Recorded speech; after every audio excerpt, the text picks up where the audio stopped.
Has Saint Lucia Carnival become too difficult for facilitators to manage? This was the question posed to Honorable Dr. Ernest Hilaire, Minister for Tourism, at Thursday's pre-cabinet press conference. With a record-breaking turnout at the Parade of the Bands this year, facilitators and infrastructure have been placed on immense strain. In response to these concerns, Dr. Hilaire did not shy away from the possible reality of the need for adjustments. There's nothing wrong in we saying that our carnival as is has gotten too big, because in some respects it is true. And let me explain to you. And we must not be ashamed to say those things, and we should not get defensive.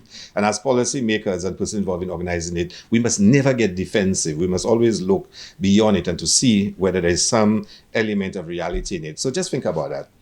The Sunday before Carnival, there were 8 fetes in Saint Lucia. 8 fetes. And that builds on all what happened during the week. So you can imagine having to have infrastructure for 8 fetes. 8 fetes. At the same time, those fetes require, say, for example, crash barriers. But we need the crash barriers on the entire route by Monday morning. So you can imagine people rushing between events.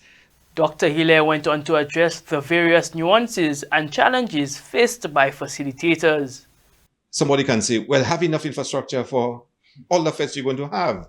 But that's once a year, or maybe twice a year with jazz, although jazz does not have as many events as Carnival, that you have such a huge demand. You can't invest in infrastructure that you will only use once a year. So the guys who are doing the setting up the infrastructure for the various events, they're under tremendous pressure.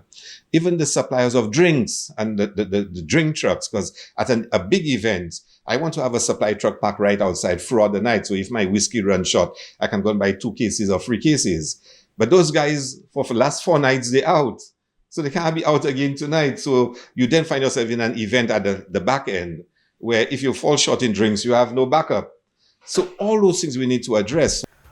The minister believes that there is a need to find a suitable balance between economic viability and cultural expression in order for the success of the flagship cultural event moving forward. When somebody says it is too big for us, you must sit back and look at exactly what is being said.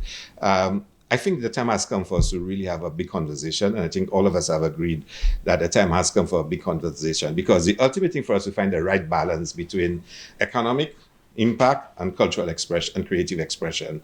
And how do we find that balance? The balance doesn't mean equal. It just means how do we weigh the different influences, because we've reached a point where we can take off to another level, but we need to put in place the elements to sustain that takeoff. We're starting to plateau as to what we are capable of carrying.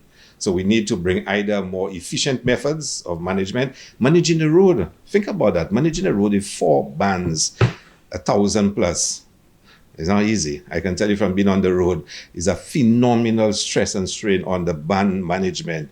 Facilitators will be optimistic that next year's festivities will be managed smoother for a better experience for all participants.